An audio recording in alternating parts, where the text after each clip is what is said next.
आज मोटी बेली बहुत खुश थी। सुबह सवेरे वो अपनी टोकरी उठाकर दरिया की तरफ चल पड़ी।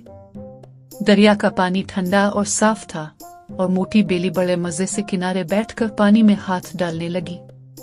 अचानक क्या देखती है, इसके हाथ में एक बड़ी सी पिचुड़ी मछली आ गई। मछली जोर जोर से फड़फड़ाने लगी, मगर मोटी बेली भी कहाँ हार मानने वाली थी।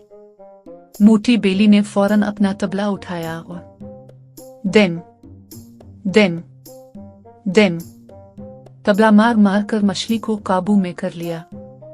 फिर मोटी बेली हंसती हुई बोली, आज तो मजे की दावत बनेगी।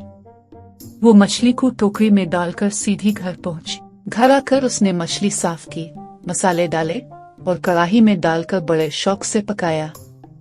किचन में खुशबू फैल गई। आखिर में मोटी बेली ने गर्म गर्म मछली खाई और बोली, वाह, आज तो दरिया ने बड़ा मजा करा दिया। और यूं मोटी बेली पेट भरकर खुशी खुशी सो गई।